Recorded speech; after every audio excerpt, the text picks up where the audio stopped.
here's the right question. The right question is, how should I pay my associate doctor? Not how much should I pay my associate doctor, right? So people get hung up and they get caught on a number. What they should be thinking is, what's the model, right? Like, how do I arrive at that number, right? Hello and welcome to the Remarkable CEO Podcast, a show dedicated to chiropractors who want to transform their job into a business, so that they can have a remarkable practice as part of a remarkable life, not instead of one. With your hosts, Dr. Pete Camiolo and Dr. Stephen Franson.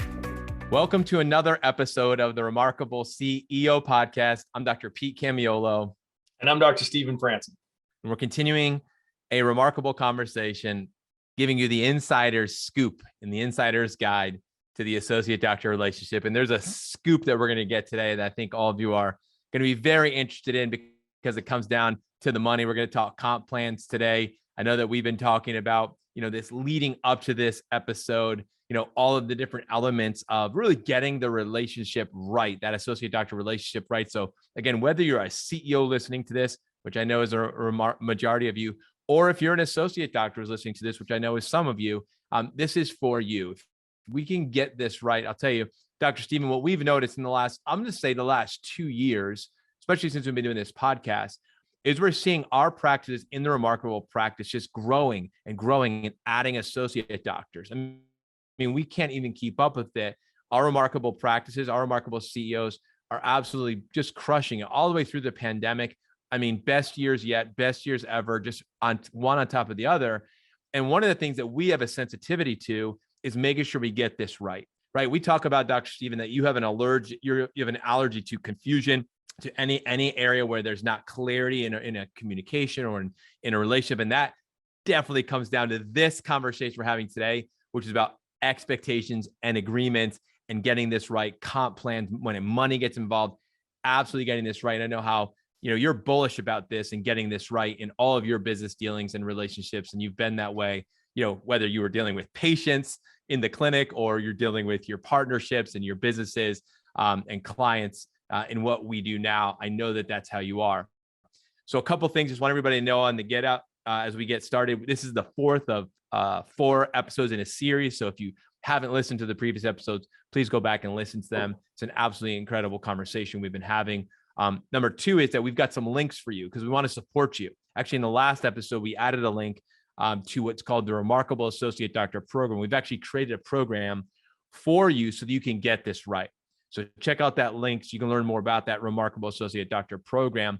We're also going to put a link into to connecting with somebody named David Foster, who's actually somebody who will actually help you get the contract right. Dr. Stephen, I'm sure you'll talk about that. And then also a link to Chiro Matchmakers, because again, there's no reason to guess. We've got to get this right. That's why there's testing and there's a proven model and system to nailing this and getting this right. So Dr. Stephen, there's 3 things we're going to cover today on this episode, specifically regarding, contracts and comp plans. We're going to talk about the job description. We're going to talk about terms, and we're going to talk about the comp plan models. Dr. Stephen, excited to dig in with you today. Yeah, Dr. Pete, we've been crescendoing towards this, right? And this is the 4th of a 4-part series. That is that peek behind the curtain, right? To give a perspective over this is like looking over the top of this matchmaking process of an owner who's looking to hire an associate doctor and an associate doctor looking to be hired by the owner. We call that the talent, right? So it's the owner talent dynamic and our continued commitment to the win-win-win, right? So recognizing it's win-win-win or no deal. There's only 2 choices. It's either win-win-win or lose-lose-lose, as we spoke to the last time. And definitely this is one of the places where it is critical that this has to be a win-win-win. Otherwise, we're going to end up with resentment or a flight risk, one or the other, right? So really, you've got to make sure you get the contract right and you got to get the comp plan right. So, so many doctors come to us and they're looking for a contract, and, what they're actually looking for is, I'm looking for a comp plan. I got to try to figure out, how much should I pay my associate doctor? Right? Like, that's almost like how this conversation always starts. Like, hey, can I ask you a couple questions? Like, how much do I need to pay the associate doctor? I'm like, okay, great question. Wrong question, right? It's a great question, but it's the wrong question, right? So, it's the right question in the wrong order, right? At the wrong time. So here's the right question. The right question is, how should I pay my associate doctor, not how much should I pay my associate doctor, right? So people get hung up and they get caught on a number. What they should be thinking is, what's the model, right? Like, how do I arrive at that number, right? So what you're going to find out in the next, let's call it 30 minutes, is that that there are different functions in the business. There's different roles that you'll be hiring associate doctors for. If you've been listening to the series, then you definitely already know that there are two major categories. There is the business builder associate doctors, and there's the caregiver associate doctors. And, based on job descriptions, these are two different species, right? They're just two different types of human beings, right? So that business builder is that doctor that loves the marketing side, the sales side of the business. They love to go out and build the practice through bringing in new patients. They're that big extroverted personality that loves the sort of business side of the business, right? So, and they love to be the one that has to make it rain and bring in new business and practice through their activities, right? And then you have their counterpart, which is that caregiver who's like really got into chiropractic because they wanted to be a doctor. They like the doctoring side of the business, right? It's that caregiver is like, listen, I love to check spines and change minds. I love to do an analysis, do an assessment, do an examination. I love to apply my case management and my technique. I love to adjust patients. I love to educate people, change their paradigm, right? And take care of people over their lifetime, right? I'm the caregiver, right? So that's what I want to do. I'm sort of allergic to this whole like the business side of things. Like I don't want to, I don't really love the marketing side of things or the sales side of things, or the, it's like the idea of like attracting a team and leading, hiring, firing a team and like starting a business. I'm just not that risk tolerant. It's like all of this. That's the caregiver. It's a different human. Here's the truth, Dr. Pete. They're both awesome. Okay. They're both awesome. Who's more valuable? Neither. They're equally worth their weight in gold, right? And the key is you have to understand and appreciate how both of them build businesses, right? So one of them has a certain dynamic when we think of as like building businesses by going out and bringing in new business into the practice, right? But there's another that builds the business by increasing the capacity of the business, right? So that's how you push out the walls of the container, so to speak, so you can grow. And how about this idea? Freeing you up, CEO, so that you can maybe do more marketing, or maybe you can do more converting, or maybe you can do more team leading, training, and development. Or maybe, how about this idea? You can go and spend some time with your family or go on vacation or get a handle on your life. Now we're talking about outcomes, Dr. Pete. I love this conversation because it's so critical that doctors have clarity from the very beginning. As owners, what are you trying to accomplish, which is going to inform who should you be looking to hire? And then as talent, if you're listening to this conversation, again, it gets back to that self-awareness of who am I? What problems do I solve? And how can I add value to a business so that that owner is thrilled to pay me handsomely? Yeah, I mean, this is, again, we've been harping on this, a lot in this series about vision and getting clear on where do you want to go and what does success look like for you. And, I think that this can be a challenge at points for CEOs to really know what is it that I want. And a lot of it can come because maybe you've had, a bad experience with associate relationships in the past. And I know there's a lot of scar tissue in our profession. What did we say, Dr. Stevens? 67% of associate doctor relationships end badly. Well, guess what? Many CEOs who are listening, maybe you were one of those 67% where it ended badly. And you said, screw this. I'm just going to go out and do things on my own and figure it out.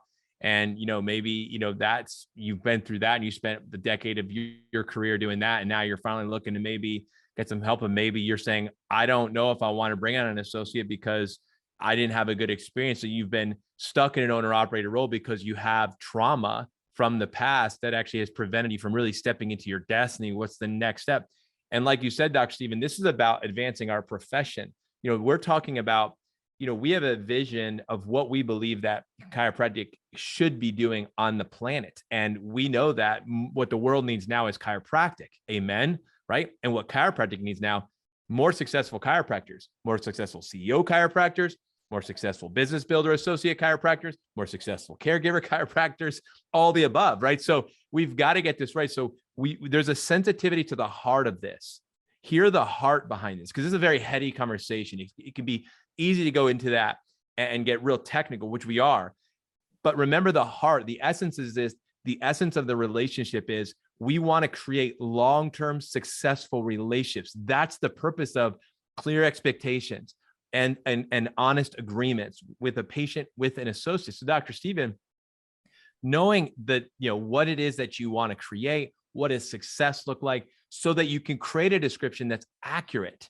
So we're not selling one thing and delivering another thing, and we create this buyer's remorse, we create this incongruency, incompatibility because we weren't clear. So Dr. Stephen, this job description element, knowing as a CEO specifically what it is that you need, what is it that you want, so that you can make sure you find the right person. And as an associate, you have to also know equally what is it, how are you hardwired? That's why I love the testing element. I love the pro scan. I love that we have an ability to right fit, to match up and do it right. Dr. Stephen, it's been an incredible couple of years really embracing this more and more as we've really rolled this out, and we've been seeing so many associates getting fit right in these relationships. When it's done right, it is win-win-win. Yeah. I'm going to say it right now. It's a win-win-win. And when it's done wrong, it's a lose-lose-lose, right? So we love to say that, getting this right is a 7-figure win for the business. Getting this wrong is a 6-figure mistake, right? So it's going to happen one way or the other, and that should scare the crap out of you, right? So get out your pens and paper and let's take some notes, because we're actually going to give you this framework that you're going to follow, that you've got to make sure you get these components right. So we're going to talk about contracts or agreements, right? And there's going to be some elements that are in place here. And we're going to talk about specifically, we're going to talk about expectations and agreements, job descriptions. We're going to talk about terms, and we're going to talk about our compensation agreements, right? So, just get ready sort of mentally on that. Again, we are going to come over the top of this owner talent dynamic, and everybody should be listening the same way, right? So the first part of it always begins with vision. Super clear on exactly what are you trying to accomplish, and what do you want the associate doctor to do to help you accomplish that, right? So that should be able to be fleshed out and captured now on paper as a job description. Be able to say, this is what I expect you to do, right? So now that you have the why in your mind, it's like, I know why I'm hiring an associate doctor, or I know why I'm looking for an opportunity as an associate doctor, right? Like either side of the equation there, I'm really clear on my objectives of what I'm trying to accomplish. Why am I taking on this very incredibly challenging relationship, and making sure that the juice is worth the squeeze, right? So what am I trying to accomplish? And if you're the owner, what do I want the associate doctor to do alongside me or instead of me to make that happen, right? To help manifest that. If you're the associate doctor considering an opportunity, it's that job description. Does that sound like the role you want to fill and that you're hardwired to be awesome at, right? So let's get on the other side of that and say, all right, when you're looking at the what, that's the job description. In other words, what do you want the associate doctor to do? What is the job description? What's the role or function on the team? Can we use our terminology? Let's call it, it's a business builder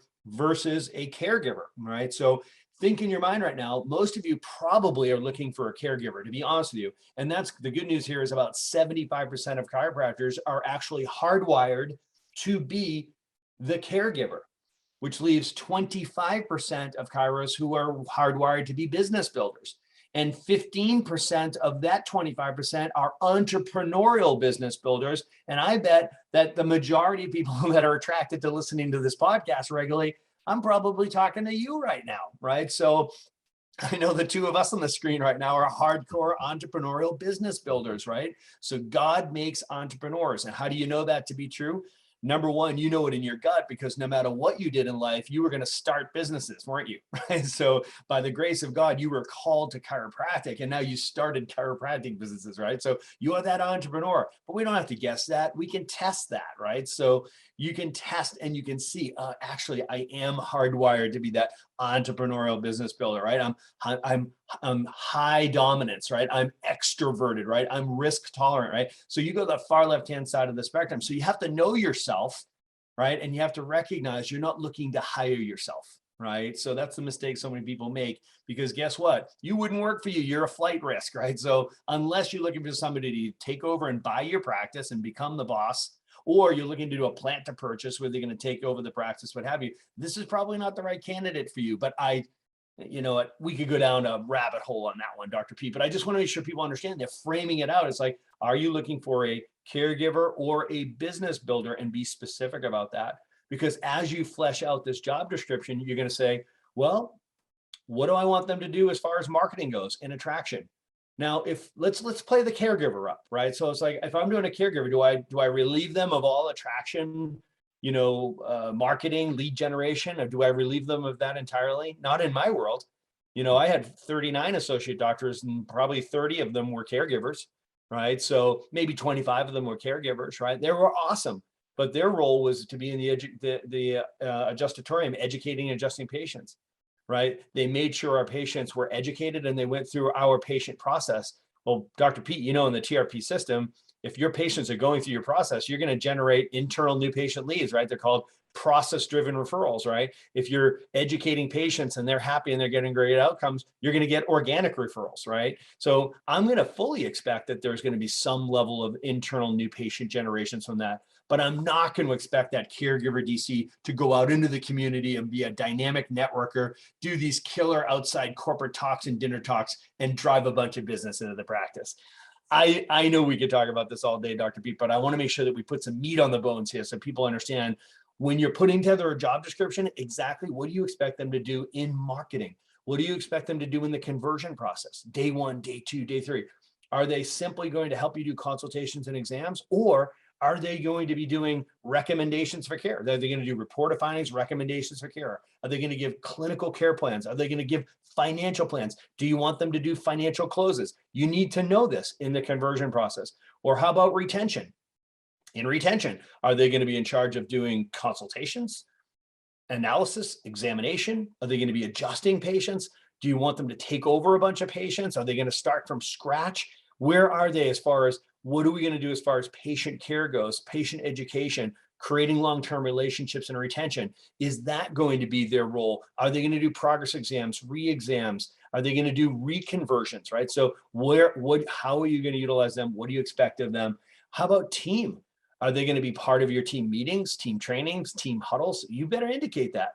Are they going to go to seminars? Is there going to be coaching? Is there going to be a coaching environment? Are you going to expect them to train other team members? How about people that come up underneath them, or maybe their successors? You better make sure that you're identifying these things. Dr. Pete, the job description is the owner's opportunity to get total clarity around exactly what they're looking for when they're looking to hire an associate doctor. And it's also an associate doctor or talent's window into what am I getting myself into? Okay, let's take a quick break and talk about Chiro Matchmakers. Chiro Matchmakers will help you find the right person for the job.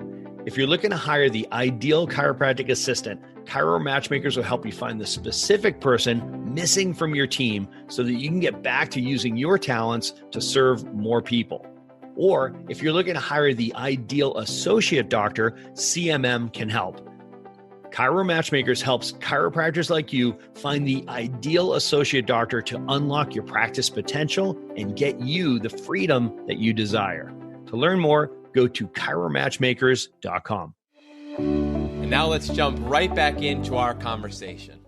Yeah, Dr. Stephen, we talk about we want to attract the talent that we want, and we want to repel the talent that we don't want. And this is really where, to me, that comes true. It's if you told me I'm a business builder and you had a need for a caregiver and I was coming to interview for that position, I would want to be repelled from that because I know who I am and what my vision is of success and how I can best serve. And I don't fit that job description. So you want to get this clear because you don't want to waste your time or their time. You don't want to get all the way downfield. You're 4 interviews in, you've spent all this time, energy, focus, money. You think about, all those conversations on the couch with your spouse, like talking about envisioning, well, what's this going to look like? And, 6-12 months from now, maybe we'll do this. And, you're building your life around, and all of a sudden it's like, it goes sideways. Well, what happened? Well, you didn't make it clear on the front end, exactly what it was and let them know what that is. So Dr. Stephen, this really saves you from going through this process because we talked about in the previous episode, the interview process. So this will, and we also talked about the getting the resume right. So you can stop before you go into deeper in.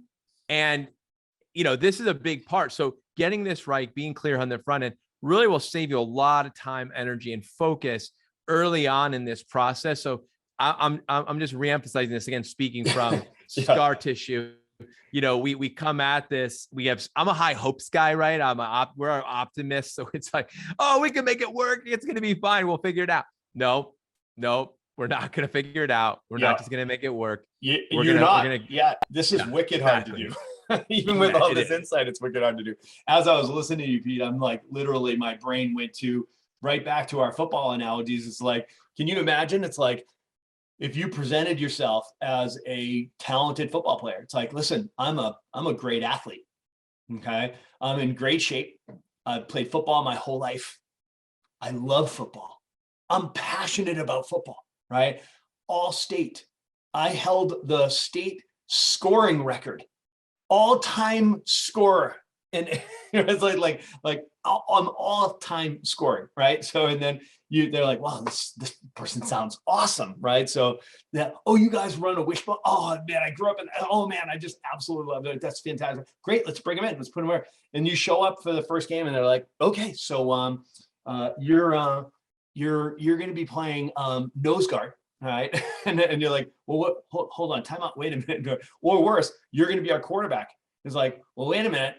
I'm not, you were the all-time scorer. It's like, oh no, I was the kicker, right? So I was like, I was all state, like I could have been all American, but that's how I scored the points. I was the kicker. It's like, oh man, we recruited you. You're actually playing quarterback today, and the bad news is that the defense you're up against is like they lead the league in sacks. So I don't even know what to say, right? So it's like you're looking at like, how have I got myself into this, right? So even though you had all of the criteria except the job description, right? So it's so incredibly important that we get this down. It's like, exactly what do you want me to do on a day-to-day basis so I can operate in my zone of genius, right? So you can imagine that's a lose for that player and for the coach and for the team and for the fans, right? So we're going to make sure that we get this right. So job description, we start there. And then it's how does the practice model work, right? So is it a solid white line or a broken white line? In other words, is it your patients and my patients, or is it our patients, right? So do the patients go between, you need to work those things out. Like, how does it work with an associate doctor? And then the tough one, where's this relationship going? It's the exit strategy. Like, where are we going? Do you want me to stay forever? Am I the wingman? Or is this like, am I going to be your successor and take over? You want me to buy this place? Those are two different human beings, by the way, unless you're ready to leave this year, right? Are we going to do a plant to partner? Are we going to do a plant to purchase? Like, what are we doing here? Like, are you looking for an eventual equity partner, right? So what is the exit strategy? How does this relationship end for you, owner? And how's it end for you, talent? You need to have that conversation, because that all of that information actually informs that question of the avatar. Who are we looking to hire, Dr. Pete? Is it the caregiver or the business builder? And this is critically important because it's going to inform how we put together the rest of this contract, the terms, and the comp plan. Yeah, it's absolutely critical. So Dr. Stephen, that's part one. And as I referenced earlier in this episode, there's going to be a link to what's called the Remarkable Associate Doctor Program. We go step by step through how to do this and how to get this right. I highly encourage you, if you are in the business of moving towards bringing on an associate, your first one, or you're bringing on another one, but you want to do it right because maybe in the past, historically, you haven't done what we're rolling out here.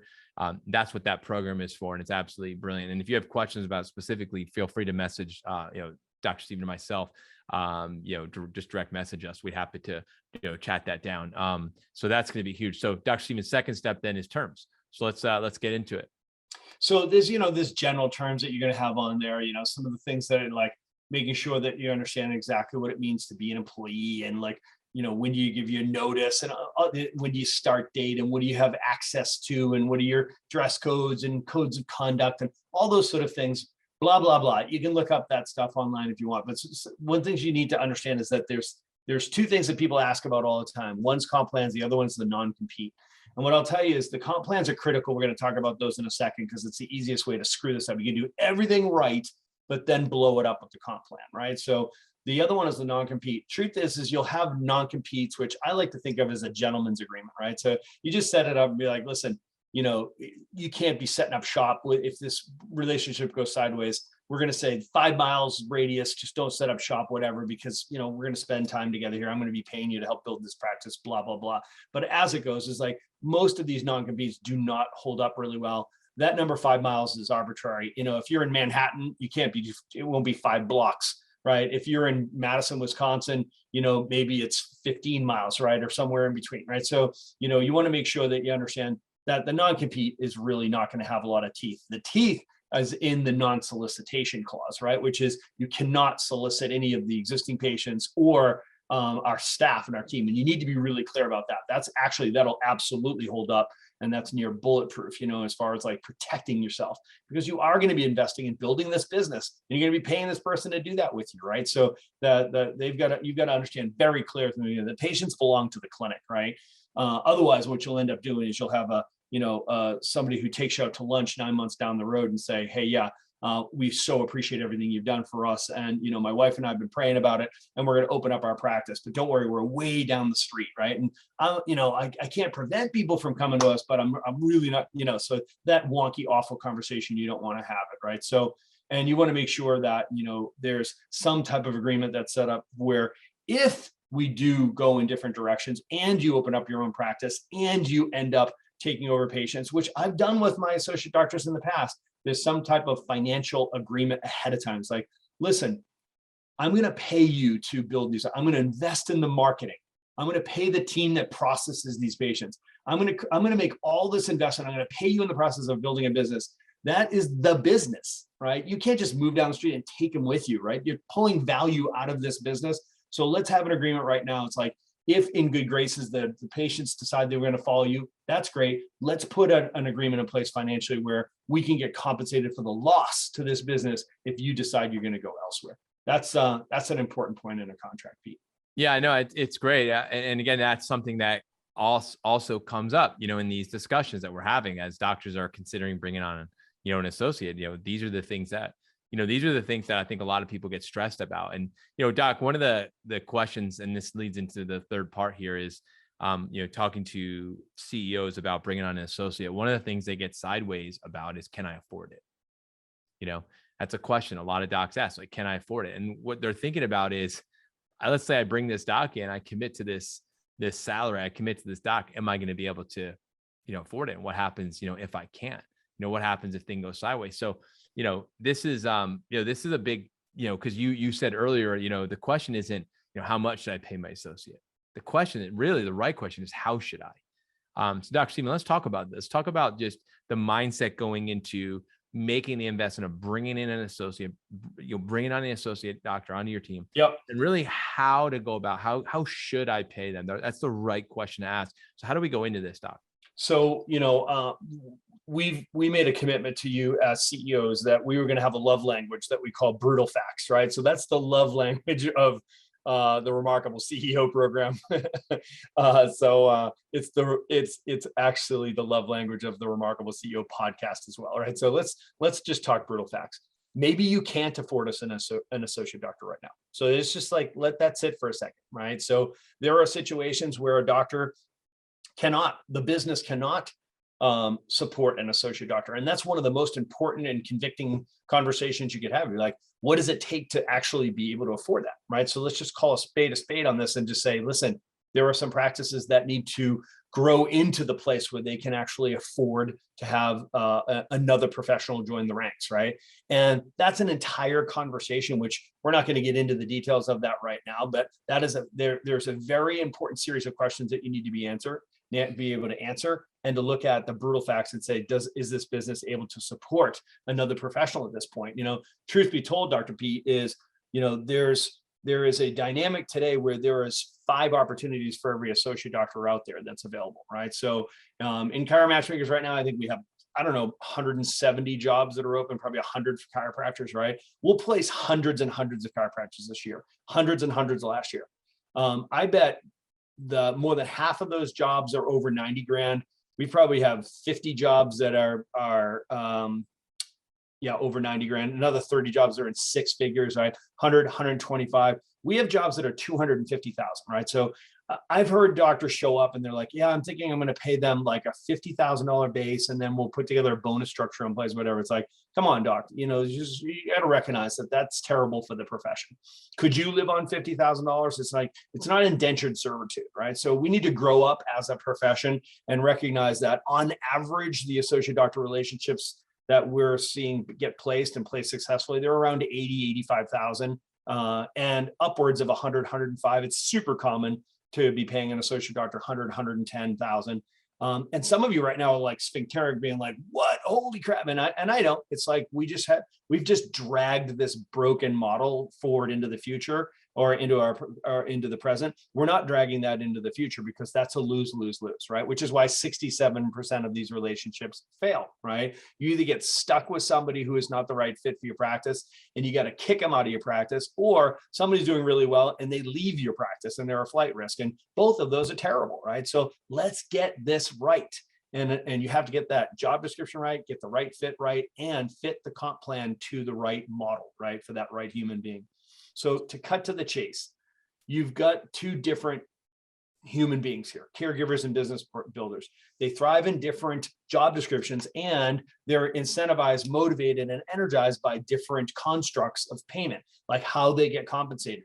Truth be told, is the caregiver, that low risk person, you know what they like? They like consistency. They like predictability. They like stability, right? They like the security of knowing, hey, I've got this base salary and I know that I'm going to be able to pay my bills, pay my rent, have money for my life, for my lifestyle. And I feel fairly compensated. I feel edified and recognized. I'm going to work really hard and I expect to be paid fairly, paid well, right?